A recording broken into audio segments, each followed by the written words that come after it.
Hi, my name is Michael Bean. I'm a professional film and TV acting teacher, and this is your free lesson for myfreeactingclass.com for today, Monday, January the 10th. Today, I'm going to talk about feelings. I'm going to talk about some resources that I've been finding really useful lately, and then had a great little chat with some of the folks who are here in today's lesson before we get started, and they had some questions, and so we're going to go over that. And then if the three of you have, if as I'm talking about something, you have a question, then please feel free to throw it in the chat window, and then I can sort of answer it in real time, or at least I can come to it at the end of the thought, and you don't have to hold on to the thought. You can sort of get to me while it's fresh. And I will also try and make time to just pause a couple of times and be like, okay, is there anything that's unclear? Is there anything you want more of? Tell me what you want, people. I'll give it to you. That's the advantage of showing up live and in person. Just saying, those who are watching on YouTube. Anyway, one of the things that is, I think, the most clear with for film TV actors, when they start, and I taught a class of very young actors on Saturday, and I love teaching really young people because it forces me to take complex concepts and break them down into simpler ones. And I still am teaching professional film and TV actors. I mean, honestly, those like 8 to 11-year-olds in some ways have more immediate opportunity than the adults do, because once you're an adult, you're in a much wider age category for competition. But if you're 9, like by the time you're 11, you can't audition for 9 anymore, and so there's less competition, for those folks. So, professional classes, can also be really relevant for them. But it means taking really complex ideas like objective, and going like, okay, you're 8. Like, how do I help you understand human feelings? And, also this like deeply, complex technical skill that we're trying to do at the same time. I kind of love that. And so I found myself talking to these folks this weekend and saying, well, the foundation is, and maybe I haven't said this enough in this lesson, the foundation is being believable. Like, if we don't believe you're a real person, then the rest of it doesn't matter. I think as far as film and TV goes, being believable just gets you in the door. Like, that is the most important thing. Now, from that foundation of this is line, I'm saying this line like I'm actually talking. This is just me talking, right? This is just a fact. And when I'm having people rehearse, the exercise that I like best for this is I will say, okay, say the words just facts. Great. Now say the line like that. So it's not that I'm rehearsing my lines flat. It's that I'm rehearsing them as facts. These are facts. They are, and I'm not rehearsing them dead. I'm just rehearsing them factual. Like, I hate you. I love you. I'm incredibly sad. I'm incredibly happy. These are just facts. Like honest, true facts that I'm giving you. Now, from that place, and this is was the 8 to 11-year-old version. So, well, it kind of breaks down into 2 ways. Either you're going into like big, exaggerated, fun, silly, comedy. And of course, you can have that like turned down at a lower level for some of the stuff that's made for adults, or you can have it turned all the way up for the stuff that's for little kids.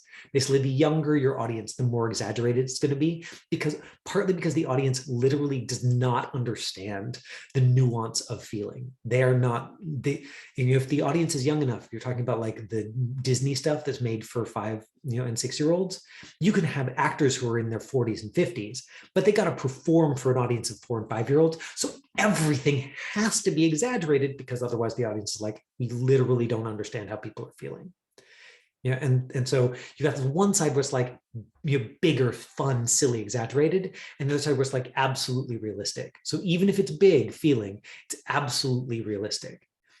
And those are kind of, that's one way to think about the 2 tracks. Like, we're splitting here, and this isn't necessarily just comedy. There's lots of things that are stylistically exaggerated in some way. But if the bedrock, the foundation for both is totally believable. And from there, animated, exaggerated, I would say that like a lot of voiceover falls in here, again, because they can't see the actor's face and all those micro expressions. So they have to be more animated in their voice and be more clear. And if for fun, if you ever want to get a sense of that, go on YouTube and watch videos of people recording voiceover, and they're like using their body, and there's so much in their face. Such a different thing. Right? And then the other side is completely believable, where yes, the character might be experiencing big grief, but they might also be experiencing complex grief where they're also angry and resentful and sad, and right, so you've got lots going on, and still we want to completely believe you inside of that. So it's just one way to think about it. It's like, stylistically, where are you?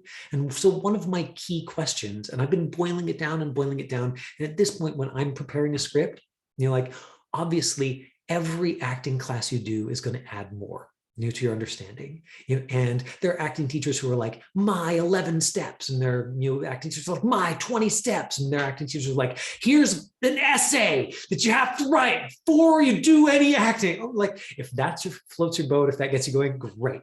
Like, anything that helps you emotionally connect to the character, literally anything, is going to help you do good work. For me personally, I want to boil it down to something that is easy to remember. And so at this point, I'm like, what is the story? And that there's a lot contained in that question, right? There's details, but like, what's the story? And then what is the style? And style, is there's a certain felt sense to it. If I end up doing something in a style that I'm really not familiar with, like horror, for instance, I don't watch a lot of horror films. So if I'm auditioning for a horror, I will go look up the director and I'll watch the YouTube trailer for the last 3 projects they did. But that's because I'm not familiar with the style. Somebody who understands horror a lot, they might be like, oh yeah, I know that kind. Not only do I know horror, I know that kind of horror. It's this kind as opposed to that kind. So what's the story? What's the style? And then we're going into what are the relationships? And then what are the changes? And then what do you want?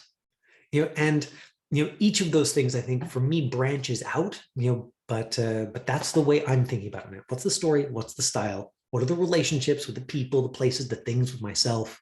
How do those things change?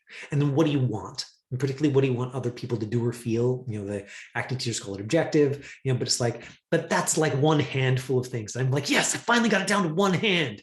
If you're watching lessons from last year, you're like, Michael Bean's 10 questions, and then it was like Michael Bean's 8 questions, and then it was like Michael Bean's 6 questions, and I just need it down easy enough that on the way to the audition in the car, I can be like, wait, did I answer all those questions, that are like the most key things?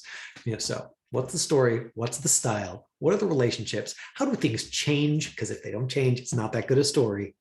And then from there, what does my character want? What's driving them in this scene? And so those are going to be relevant because I want to tie those into feeling and to how we bring feeling into the scene. So I think that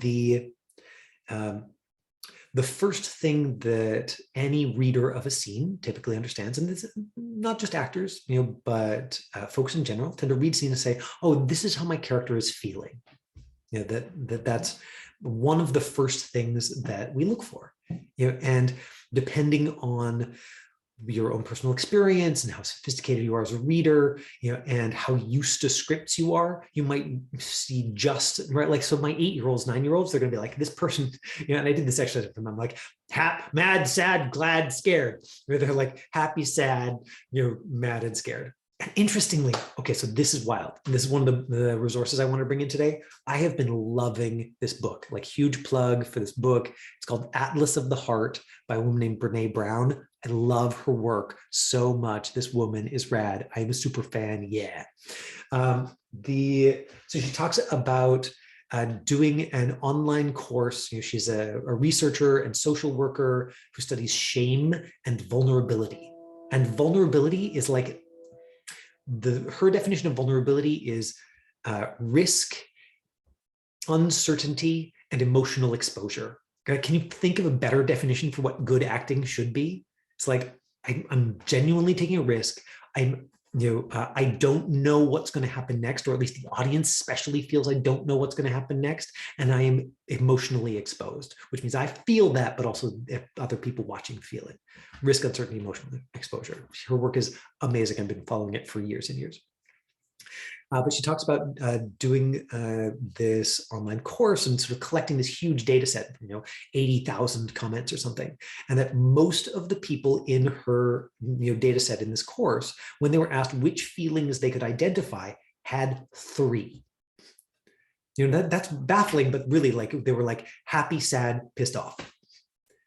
And most people, that was their literacy for emotion, right? So if you think about, painting a color with like only primary, like red, blue, yellow, maybe some green, right? Like maybe there's like one more that's fine. So like, I'm happy, I'm sad, I'm mad, or I'm just fine. That if those are your four colors, then you just don't have enough to play with. Like you might have to break it down there if you're doing a show that's like, here on this side, and aimed at an audience of like 4 and 5 year olds, right? You might have to go, okay, I understand these complex feelings, and maybe there are going to be some adults watching, but I'm also going to have to really be super clear about like where I am primary color style. But where it gets interesting and sophisticated, is in understanding that next developmental piece of adding a granularity. I learned this word recently.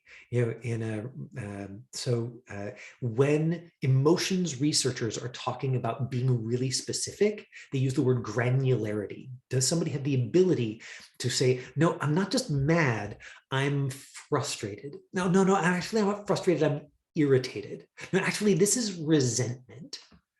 And so I think that as an actor, the access point, especially if you're doing this kind of work, the kind of work that layers in depth and detail, that starts with granularity. It starts with different access points. If your access point is like, I'm going to find that by reading, great. Read a lot of scripts, watch a lot of good movies, read the scripts for the good movies you watch, like go into detail so you can start to see it on the page, because a lot of that happens in the actor's imagination.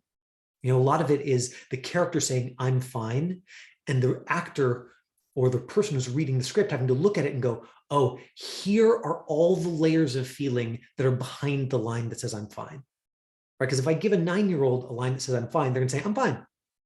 And if I give a 12 or 13-year-old the line that says I'm fine, they're gonna be like, oh, they're having a fight with their mom, so they're gonna be like, I'm fine. And then if I give like a 17 or an 18-year-old, that line that's not fine, they're having a fight with their mom, but they also really are like struggling and wish somebody would come and help them. And, their mom's there helping and they're pushing her away, but they also don't want her to go away. And so now there's the complexity of like, yeah, I'm fine. Like, look how sad I am. Come take care of me. But also, I'm pushing you away. Complexity, opposites in the same thing. And of course, that layers in sophistication to the point where you have all of those things going on inside. You can be doing the adult version of that, and you're going out for like a complex show. And you're like, okay, I have to understand that I want this person to stay. I also want them to go away. But I'm in this professional setting, or there's this other thing going on in the script. Maybe I'm a hyper masculine character who never shows feeling.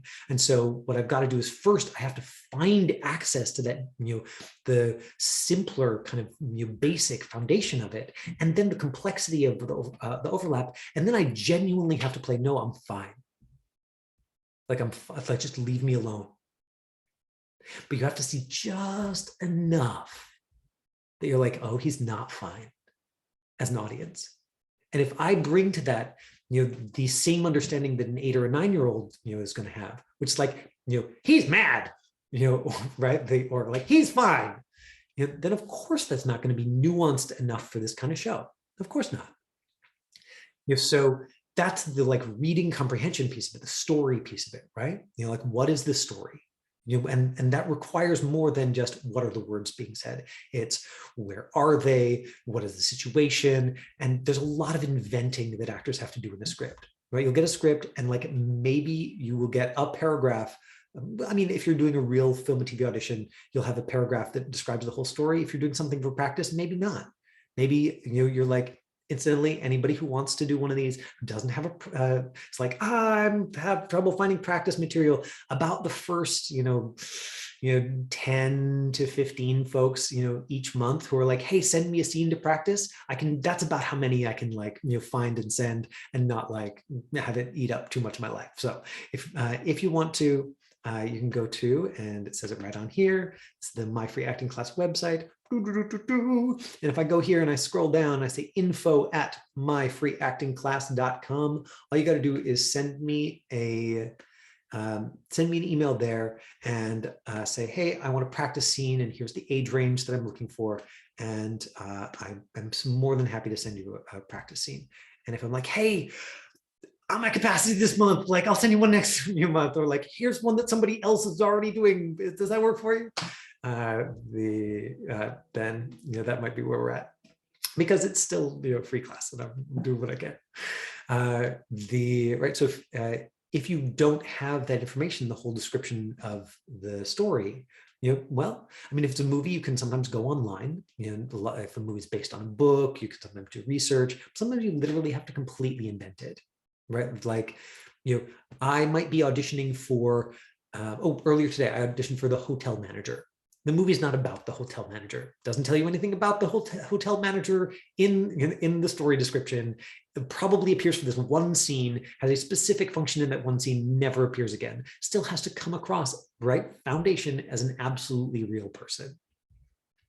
And so that means the actor needs to invent a lot of the complexity.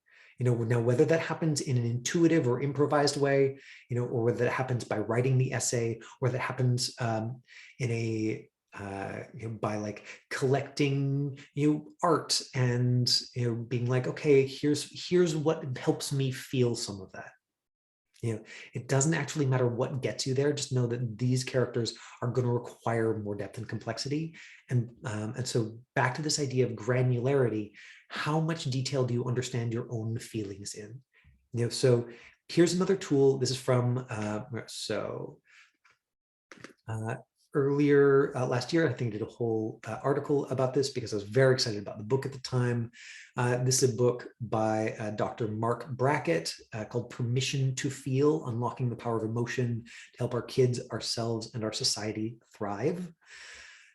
Permission to Feel, he's the head of the Yale Center for Emotional Intelligence, I think it is, and wrote this fantastic book. There's actually a great interview. I found him through Brene Brown. I told you I'm a super fan, because she interviewed him for her podcast. And here's the tool that comes from his work that I really enjoy, called the mood meter. And so this is just I've been using this in my acting classes, as a way to just start with that idea of granularity. And so this is high energy, towards the top, low energy towards the bottom, high pleasantness towards the right, low energy towards the left, or low pleasantness, right? So blue is low pleasantness, low energy. Green is high pleasantness but low energy. Red is high energy, low pleasantness. Yellow is like everything's good and I've got lots of energy, right? So this is where did you put the hotel manager, since you had no reference of if he just dealt with somebody mad or dealt with other people? Like where would you have put them? That's a super specific question that doesn't actually make sense to that story. And if you don't mind, next time if you could throw it in the chat window, just so that I can sort of like get through, an idea. And of course, like I will tell you, I did not think at all about the mood meter when I was doing the hotel manager, because I was more focused on the relationships, and so maybe that's a good point, that like, this foundation building block is not, like detailed and interesting enough for you, and we absolutely can move on to other things. Just this idea of red, yellow, blue, green. One of my thoughts currently, because I did a version and I used it as a tool and I shared it with people before, where I filled each of those squares with like a different feeling word. And the thing that I'm most interested in right now is, what are the feelings that belong there for you, right? So in that idea of like, there's 100 boxes there, right? Like, but even if you just like, and I don't know if it makes sense to be like, well, is sorrow, like there, and grief there? I don't know if that makes sense, but like, can you start clustering? Can you start going like, okay, high energy, low energy, high pleasantness, low pleasantness, and if you've only got 7 things in there that you're like, yeah, I definitely know that in my body, like, can it be a goal, like to, move towards 15 or 25, and so this book in particular has 87, it's not, And she's taking a science approach. So she's going through and saying, here's what emotion researchers say, here's what our research say, here's what interviews say.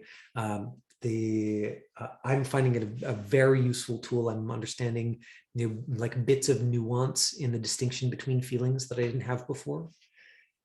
But the other thing you can do is you can use art, to go in there. Honestly, like I know actors who aren't, like the science approach doesn't do anything for them. My friend Carrie, if you asked her, about feeling, because she only really, or she really, really loves this like deeply nuanced work, she's going to give you poetry. She's going to reach on the bookshelf behind her and flip it open and say like, this poem, this poet, this art piece, like she's going to use other art to compare it to, right? That there's as many access points as you want there, right? So that's so I wanted to use that for reference to talk about this tool, that I'm excited about. Now, with that specific script, which I wish I could just pull up and show you, but like it hasn't been published yet and I don't want to get in trouble. And like, are they really going to watch this YouTube video? Probably not, but I care anyway, so I'm gonna be careful. It started the hotel manager script with saying he's in awe. And then it described him as polished, slick and polished, maybe kind of slimy. And so that together, gave me enough, right? So those were the pieces of story that I had. I had, awe, the slick, polished, maybe kind of slimy, and those are results based. That's like, here's what it's going to look like out here. And then I've got to find myself in that, because there's no way he thinks of himself as slimy. So what is it in there, that is going to make that come across? And so I decided, to make her, like astounding, and also like very, very attractive, and to be absolutely unapologetic about that. So just to put in that little bit of like unwelcome attention, that might read as slimy. So that's what I did this morning, with that. And that I think is understanding story and then bringing my own experience of like, what is it like when I am in awe of someone, and then what is the genuine experience in my body that might be experienced by somebody else as slimy, and how can I bring in just a little bit of that without hammering them on the head with it. And so you see, it's nuance, and it's not I didn't go through a 20-point checklist or write an essay. I've been sitting with the script for a couple of days and just sort of let it percolate in the back of my mind, and I'm sort of gathering pieces and putting them together, for my understanding of story, for my understanding of style, and then as we go into what are the relationships with the other people, and this I think. So several of the folks here ask questions beforehand, like, what if you get a script and you're not feeling it? Rather than then what do you do? Right, and so, oh man, could I pull this up? And no, I'm so tempted to just like show you the first little piece of the script, that I did today as an example, but you'll just have to take my word for it. It says awe, in awe. Right. And so what if I do it and I'm like, I don't awe. Like, what do you mean awe? I don't understand anything about awe. Like what is awesome about people? Like what I find awesome is basketball. Like and man, when I watch people do 3-point shots, I'm like, oh, but like people, I'm kind of like, man, whatever. Like people are cool, but like they're not awesome. Right. Like, or maybe I feel that way about waterfalls or butterflies or whatever. Then one of the things that I could do, and I didn't do this today, like I had enough of like a felt sense of connection, to like maybe Michael Biehn does find like know what it's like to think people are awesome, and that's maybe one of my superpowers as a teacher is I'm just like, wow, you're amazing, you. But I would go to something that helped me understand that, right? And so if, for example, it's like, 3-point shots that just like totally do it for me, for the record, it's not, but if they, but if I was like, oh, like that's what awesome is, then what I could do is find that, find a way to like, explore that expressively. Now, for me personally, like I'm a dancer, I'm a mover, I need to express it. It doesn't do it for me to write it down because I'm also a complete head case. And if I write it down, it will just take me further and further and further from feeling. Now I know people who the more into the essay they write, the more they sort of hypnotize themselves into feeling, and that really does it for them. So there is not one way to do this thing. I will tell you what works for me. I tell you what I've seen work for students. So for me, I would have to go into, and if in an acting class, I would typically take somebody into their body experience of awe. I'd be like, okay, when that person makes the 3-point shot, how do you feel? Where like, and maybe I'd get them to use words to describe it in their body. And maybe I'd just be like, okay, well, like it just happened. Like, just give me that. Oh, like, what is that? Good. And now take that feeling and just say the character's name. And you're thinking 3-point shot, but you're saying the character's name. And is anybody going to know? No, probably not. Not as long as you're looking in the right place, and you're keeping the technical aspect of what you're doing consistent. So Jade, does that answer your question about like what you can do if you're not feeling it? Right. And there are some like physical access points that are actually fairly straightforward. Like if your character needs to be very angry, for instance, and I'm not recommending that you do this instead of good acting. I'm saying that it can be supplementary, and it's nice if you're just like really not feeling it. But if your character needs to be really angry, doing a bunch of push-ups, and then especially if you do them actually to failure, because the whole thing is to just hate the experience, like to just be like, like, I'll like go push on a student's back and be like, hate it more, make more sound, hate me. Yeah, I'm doing this to you. I'm a terrible person. Yeah, more. And they're like, ah, and then they get up. And even if they're trying to restrain it, you get these extra little veins here, and they get it here, and they're a little bit flushed. And they're like, no, I'm fine. And you're like, ooh, that person's not fine. Like they are pissed. Right. So what is that? High energy, low pleasantness.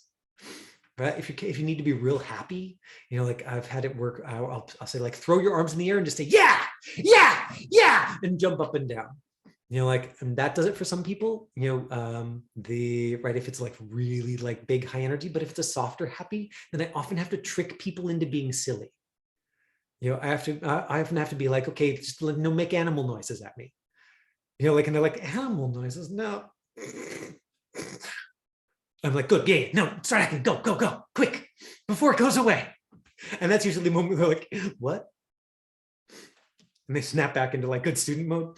But that's, those are stunts, those are tricks that coaches use with actors to get a performance, and directors will sometimes use to get a performance, out of somebody in the moment. But there are also things you can feed to yourself, right? So you can feed yourself something like that, and then take that into the scene, if that makes sense to you. Right, like what's the equivalent for sad? And of course each one has like a different flavor, right? So I've seen just as like a foundation, so if we're talking about like red, yellow, right, push-ups, throwing things, like doing every line in your scene, and throwing the rock at the person's face with each line and finishing the line. Very effective exercise for red. Right, yellow, finding something that like delights you or feels silly, like watching a ridiculous comedy, like remembering what it's like in your body to snort, laugh, literally just forcing yourself to laugh until you start to laugh, at your own ridiculousness, can work, right? Just like doing something to get yourself there. For blue, then you want to take your energy down, and you want to take the your pleasantness down. Something I've seen be very effective somatically is like, hey, remember what it's like when you have a really bad cold or a flu, right? And like find the chill in the back of your neck, and wrap your arms around yourself, and okay, now follow that into the story, and that can often be effective. Those access points work for me because I'm a body-based actor, right? Like I said, I'm a dancer, I'm a mover. I want to feel it in my body. It can also, it's for some folks, they're like, well, I find it in my memory first, right? I find the like enraging event, I find the sad event, I find the happy event, right? Like you'll definitely hear actors talk about that. As an acting teacher, I find those pretty volatile, in the sense that while other people are watching, Like people can often do that when they're at home alone in their room, totally safe, but then they get up in front of people and they're like, it's not working. It's not working. Oh God, why is it not working? It's like, well, because you didn't plan on also being slightly scared or adrenalized. Like your body is giving you one experience and you're trying to fool yourself into having another one. Some people's imaginations absolutely take them there. Or they've done enough acting classes, enough acting. They feel so safe and grounded. They're like, yeah, I feel as safe and grounded here as I do at home. No problem. Like it is possible. Also the thing is that, like, of course, if you're playing with memories of trauma, it is possible to re-stimulate that trauma, by like, diving deep into it. But it's also possible to, like, I don't know, work through stuff that needs expressing. So like both of those, that's what I mean by volatile. I don't mean bad. I just mean it's volatile. It's like it works and then it doesn't, unpredictably.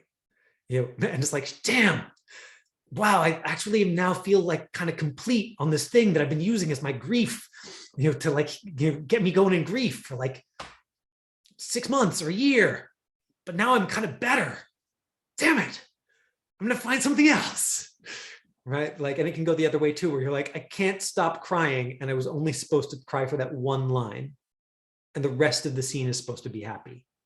Ooh, probably wasn't the right time to revisit the most painful memory in my life to leak out that tear, because my character was supposed to like was supposed to have a big flip in the scene of being sad. And then, oh, they find out that things are great. Right? So nuance, complexity. The access point, right? So I actually just read the chapter here on awe, very recently. So I could also, so let's say, like, oh, well, I wish I had a book around that talked in detail about a whole bunch of different feelings in a way that Michael Bean thought was useful. It is.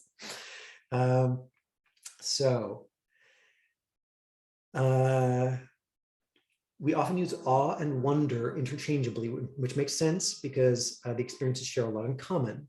But the primary difference between our experiences is wonder inspires the wish to understand. Awe inspires the wish to let shine, to acknowledge and unite. When feeling awe, we tend to simply stand back and observe, to provide a stage for the phenomenon to shine. Awe and wonder are essential to the human experience. Wonder fuels our passion for exploration, learning, curiosity, adventure. Right. So wonder is like, oh, wow, like I'm really into that, but like I want to know what makes it tick. And awe is like, oh, wow, I'm just gonna stand back. Like this lady who's just walked up to the front desk of this hotel. Wow. Oh, like 3-point shots.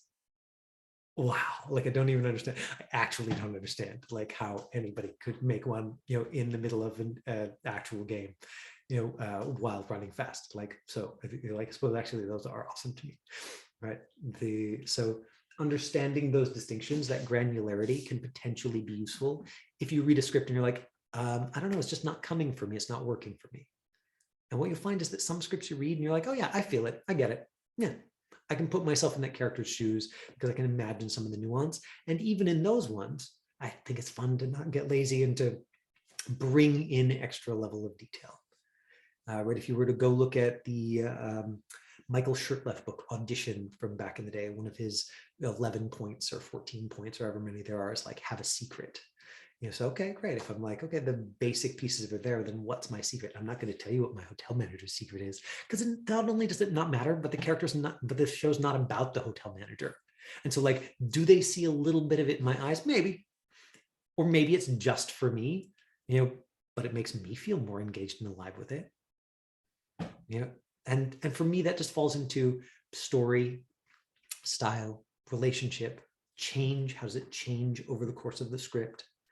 Has my character change over the course of the whole thing? Or in this case, my whole arc, is right there in this one little piece of script.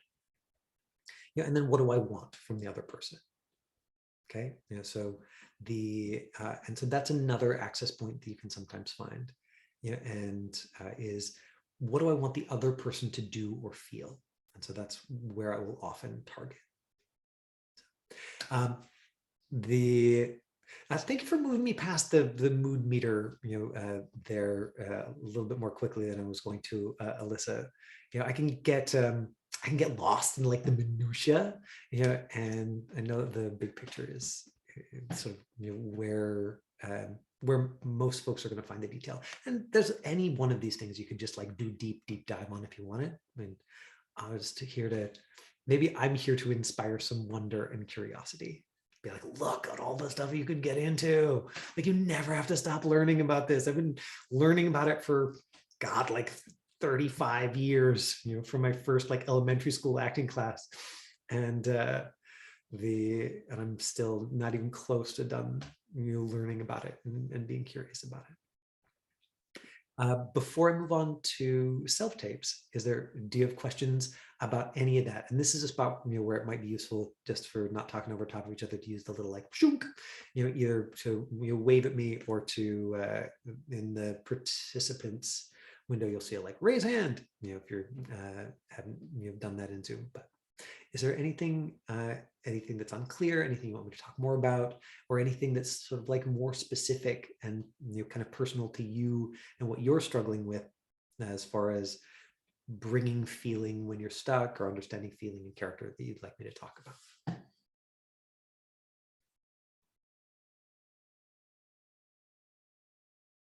You can think of all these questions after, when you're not on the spot. And you're like, oh man, all the questions. Then you're going to have to come back next week, and I'll be so happy to see you. And so that really works out for everybody. No? Okay. I've got 2 self-tapes to show you, and I will just do a quick review of camera technique that for the folks at home, in case this is the first video that somebody is watching, I'll go through it real fast for those of you who watched a bunch of them. This is the frame. It's what the camera sees. Eye line is the imaginary line between your eyes and what you're looking at. That's my eye line just to the side of camera. The only time you ever see a show where people are looking directly at the camera is if they are talking to the people behind the camera. If they're looking directly at the audience, it doesn't happen. Don't do it for film TV auditions, because you're not talking to the people watching. You're talking to somebody out here. The illusion is the camera's watching. So eye line, frame. You want as neutral a background as possible. You know, honestly, I used to have like a fancy blue backdrop, and then I moved into this place and it had like a beige wall. And my agent was like, "This beige wall's way better." It was like, the other one was such a pain to set up. That makes my life so easy. Great, love it. Okay, you know, this looks more professional, but it's literally just the wall in my house and a ring light. Yes, I rule. Minimalism. So it doesn't have to be something fancy. It's just a blank wall, and eye light is the light reflected in your eyes. And if I turn off, I have 2 different ring lights here. Ring light, probably like the least expensive way, and probably the first thing you want to invest in if you're getting technology. So like, you got a wall, you've got a phone that you can use to record all your auditions. It doesn't need to be any, you know, fancier than that. You don't, you know, like, first investment, you know, if you're going to invest, is a ring light. And honestly, if you've got a blank wall across from a really big window, you don't even need that. It's just that I literally don't have that in my house.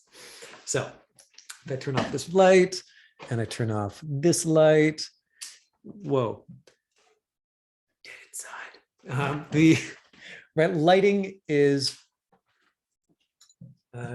what makes the difference, you know, between somebody like looking amazing on camera and them only looking okay. You know, a lot of the time somebody's like, "I look so weird." And it's like, actually, your lighting's just bad. But lighting should be behind the camera and pointed at your eyeballs, so it reflects in your eyes. That's what makes you look alive. You know, ideally you want, you know, something that's like even enough that you don't have big shadows, which is why right now I have a light on each side. But before this, I've used desk lamps with just a sheet of paper over top, you know, to like diffuse it a little bit. It doesn't have to be fancy, right? Like, look, if you want to have, you know, fancy equipment, like, more power to you, but I'm all for just like, do this as cheaply as possible, because it's not about that, right? Like, and nobody's going to care. What they care about is what the camera sees. It can be a total mess of like desk lamps and chaos out here, and nobody's ever going to know. You know, it's the same thing when you first get onto like a really big scale professional set, and you're like, oh yeah, right. The only thing that looks real is the 20 degrees directly behind me, and everything else is chaos. chaos. There's like a crew of 60 people and cranes and tracks and catering and people watching and the police redirecting traffic. And like the only thing that looks real is right behind you. Like, so if you look over your shoulder, it looks real. But like out here, you're doing the same thing that you're doing at home, which is like ignoring a whole bunch of stuff and like you're trying to stay focused in this imaginary game we're playing. When I pull up each tape, I will talk quickly about the eye light, the eye line, the framing, maybe the audio. One of the things that's important if you're recording with a phone is to be much closer to your device than your reader is. One of the tapes you'll hear, the reader is much clearer than the actor. If you were doing a professional tape, that is the kind of thing that would they disqualify you immediately? No. I definitely know people who've booked tapes with like bad lighting and bad backgrounds, bad audio, but since each of those things potentially can make people think you're a little more magical, why not just like take advantage of it? It's a pain to set up the first time. It's annoying to set up the second time, but the 30th time you set it up, your hands will be doing it while you run your lines and you won't even notice, right? It's just like anything, getting in the habit of setting it up every time. So here we go. I've got two tapes to show you today. One is from Duke, and oops, yeah, there we go. And we're not going to watch the whole thing, but we're just going to watch the start of it. And he did this, was asked to choose a monologue, and I don't know what the project was for. I assume it was an independent thing or some kind of online thing, because they just sort of sent a selection of monologues and said, choose one and do that. So he sent this with the text line, can I show you some feelings? And so it's sort of what inspired my thought for like, oh, I'll talk about feelings again today. My favorite thing. I talk about it every week. Somebody now, Eric. Everybody likes me. Soon millions of people will see me and they'll all like me. I'll tell them about you. And your mother.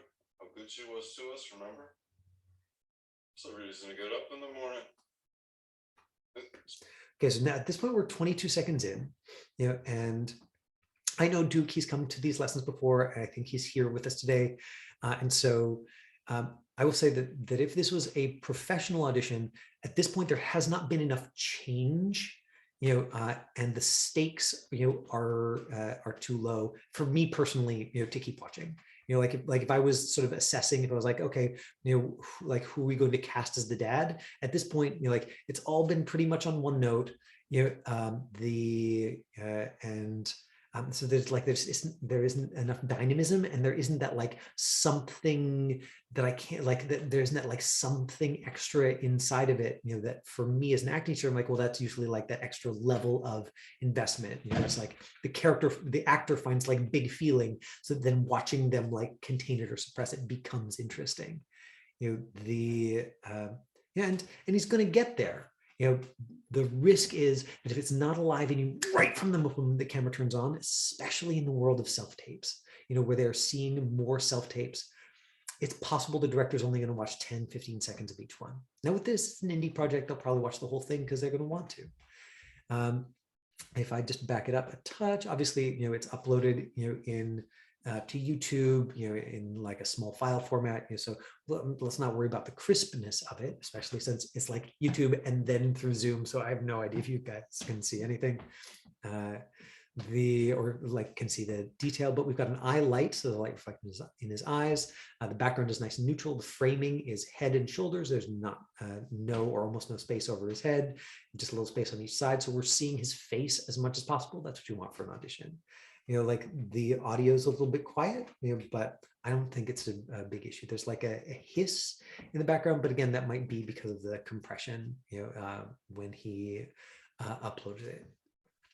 One of my, and this is just like a straight acting note, Duke, and just something to think about, is that I'm unclear here if you are just leaning further into your own dialect or your own accent on purpose, or if you're purposefully trying to give it accent. And there's something about, for me, I'm not a dialect expert, this is a place where I don't have expertise. I just have an opinion watching and listening like anybody would. But for me, I'm like kind of like, does that person have an accent or not have an accent? Like my guess is that if we went in, there are just enough inconsistencies in it that for my non-expert ear, I'm kind of like, oh, this is an actor doing a thing, as opposed to this is just how somebody talks. And if you're like, no, this is just how I talk, then I'm going to be embarrassed, and I would have to go back in and listen to it again and be like, huh, I wonder what gave me that mistaken impression. So I'm very open to thinking again, to being called on that one. But that was my first impression listening to it. Which is neither here nor there technically. It's a reason to get up in the morning. It's a reason to lose weight. To fit in the blue suit. It's a reason to smile.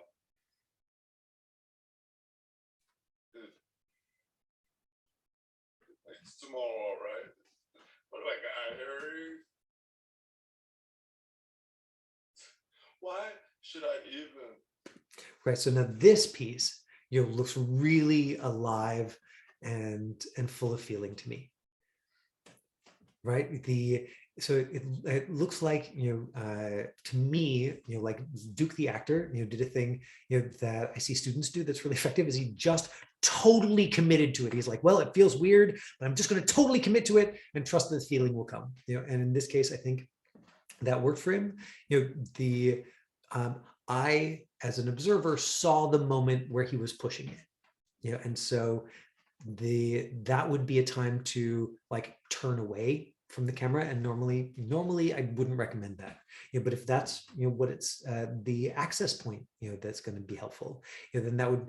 And if I was coaching Duke with this, I would say, okay, but let's play with restraining it more and see if that does it for us. Just like take it inward and see if it still gets you to the place you want to be, or like turn away, like hide from us in some way. Just not in a like, I'm an actor, I'm hiding, but in that like normal physical like oh God, so that we're seeing the behavior of somebody who's like, don't look at me, I don't want to be feeling the way I'm feeling, so that when you come up with it, maybe it's more impactful. It's often more impactful to watch somebody struggle not to feel than it is to watch somebody emote.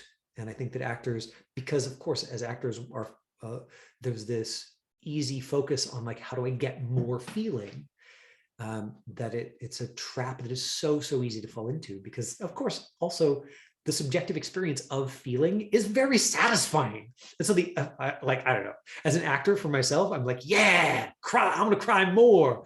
And then often I watch the tape back and I'm like, ooh, but my character is probably mostly ashamed of their sadness, as opposed to Michael Biehn, who's like, yes, I'm feeling the feels. All of which is not immediately relevant to Duke's, but it's a little piece of my experience there. Make the bed. Or wash the dishes. I do them, but why should I? Right. So and so you hear that there's depth, there's nuance, the pauses have something behind them because there's a feeling that's alive in Duke's body. And I would say that bringing some of that to the beginning of the tape is that's the kind of thing that would as an audience get me there. Alyssa's question: is a self-tape audition the same framing as Slate? Does it depend on how much movement is required by the character? Great question, because I'm going to show you Jade's tape, where she's got lots of movement. The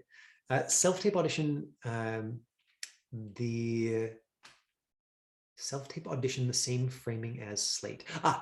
So I think Alyssa's asking, is the framing for a Slate different? Typically, if you're doing a professional audition, it'll say, here's how we want the slate, and you just listen to them. Typically for Slate, they want to see more of your body, but it's just you saying, hey, this is who I am, this is my name. And so again, you keep the camera about eye level, you move it sort of as far back as you can. Now, when I do professional auditions, and this is just me, I'm sure there'll be someone out there who's like, what? Rah! I can only pull my camera so far back before you start seeing the other random stuff in the background. And so even when I have an audition that's like Slate a full body, I will go back as far as I can without making the background look bad, and then I'll just Slate from there. And I personally have the opinion that, like, you know what, if you want to see my legs so bad, like tell me and I'll send you a photo, right? Or like pay me and you can see them when I get to set. Like I have legs, they work, it's fine.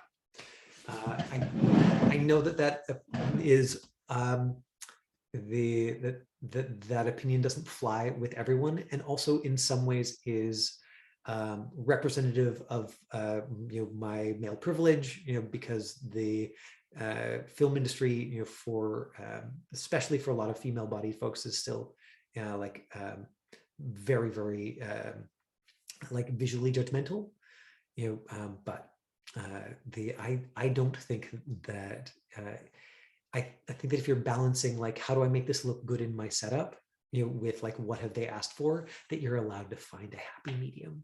Now I know actresses who will deal with that by just doing a quick pan up. They're like zoop zoop,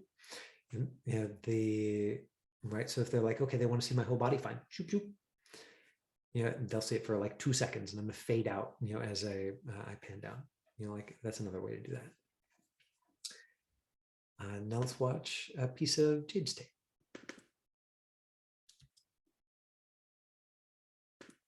So this is for a short film, and Jade shared this, and she also shared that she booked this part. And so this is a perfect example, and this is a short film, and not a professional project, but I don't know, they're still competitive. There's still folks auditioning for it, so the lighting is bad, the framing is wrong, the background is very busy. I can looking at her like flowers and the hand sanitizer, and her large television, and like there's a million things to look at that aren't Jade. And did that matter? No, she booked it anyway. So this is why I'm not going to say here's the way to always do things if you want to win. I'm just saying here are all the things you can think about technically, and when you can make those adjustments, I think that it's a benefit to you.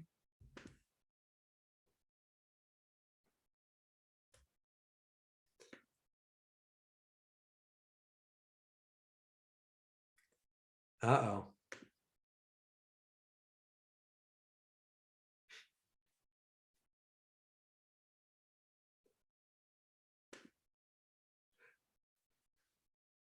I don't know what's going on, Jade. I watched this earlier, but and certainly YouTube hasn't stopped working. So probably that's just too much pressure on my bandwidth. You might have to take my word for it.